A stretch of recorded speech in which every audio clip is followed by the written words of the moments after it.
और बच्चों, कैसे हो? ठीक ठाक चल रहा है? चलो, आज एक नया टॉपिक है आप लोगों के लिए। और धीरे धीरे जो है इंग्लिश ग्रामर की जो जर्नी है, जो यात्रा है आपकी, वो धीरे धीरे आगे चल रही है। और ऐसे धीरे धीरे जो है आप लोग इंग्लिश में बहुत अच्छी महारत हासिल कर सकते हो। ठीक है, तो चलो आज देखते हैं, देर नहीं लगाते हैं। यूज ऑफ हैव, हैज और हैड। आज यूज ऑफ हैव बताने चल रहा हूँ।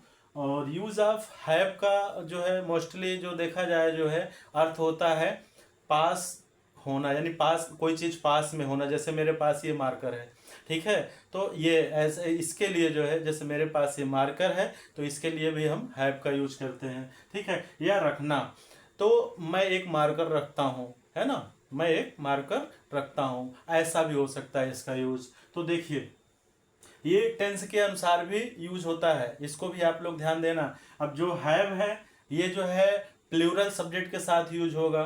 ठीक है, प्लूरल सब्जेक्ट समझते हो ना, बहुवचन जो कर्ता होते हैं उसके साथ यूज होगा। जैसे आई हो गया, यू हो गया, वी हो गया, दे हो गया, इन सभी के साथ जो है हैव का यूज करते हैं। बाकी ही, सी, इट और जो भी चीजें हैं जो सिमिलर सब्जेक्ट हैं उनके साथ जो है हैज का यूज होता है।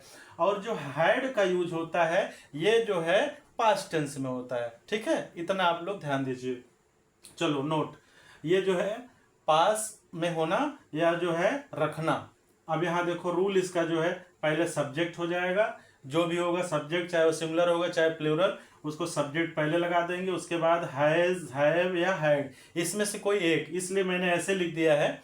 ठीक है, इसको ध्यान देना, हैज लगेगा या तो जो हैव लगेगा या तो हैड लगेगा, प्लस नाउन। चलो देखो, एज, इसका जो है एग्जाम्पल देखते हैं। मेरे पास एक कलम है, देख रहे हैं ना, मेरे पास एक कलम है, तो ये क्या हो गया, I have a pen, I have a pen. इसको ध्यान देना, जो सिंगुलर और प्लूरल का जो मतलब सब्जेक्ट है इसको बहुत ध्यान देना। अब यहाँ पर हैव लगा हुआ है, इसको ध्यान देना, आई हैव अ पेन, या मैं एक कलम रखता हूं। यहां जो है, यहां पर ऐसे भी हो सकता है, रखता हूं।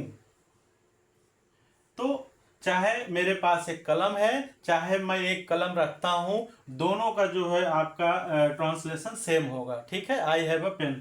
फिर उसके बाद राम के पास एक किताब है, राम के पास एक किताब है या राम एक किताब रखता है।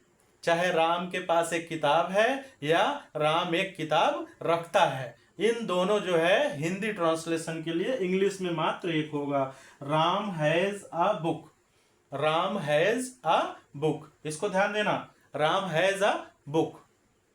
फिर उसके बाद ये तो दोनों प्रेजेंट में हो गए, ये दोनों आपका वर्तमान काल का हो गया।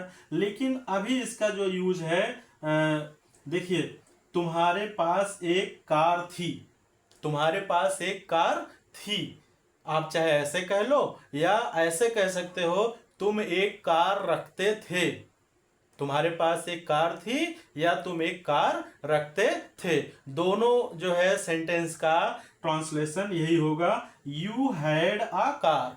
क्या, यू हैड अ कार। इसको ध्यान देना आप लोग, ये पास्ट टेंस में है। और पास्ट टेंस में एक चीज बेटा और ध्यान देना आप लोग, कि सब्जेक्ट कोई भी हो, चाहे वो सिंगुलर नंबर हो और चाहे प्लूरल नंबर हो, यानी दोनों वचन के लिए, यानी एक वचन और बहुवचन दोनों वचन के सब्जेक्ट के साथ जो है सिर्फ और सिर्फ हैड लगता है। यही अंतर है प्रेजेंट टेंस में और पास्ट टेंस में।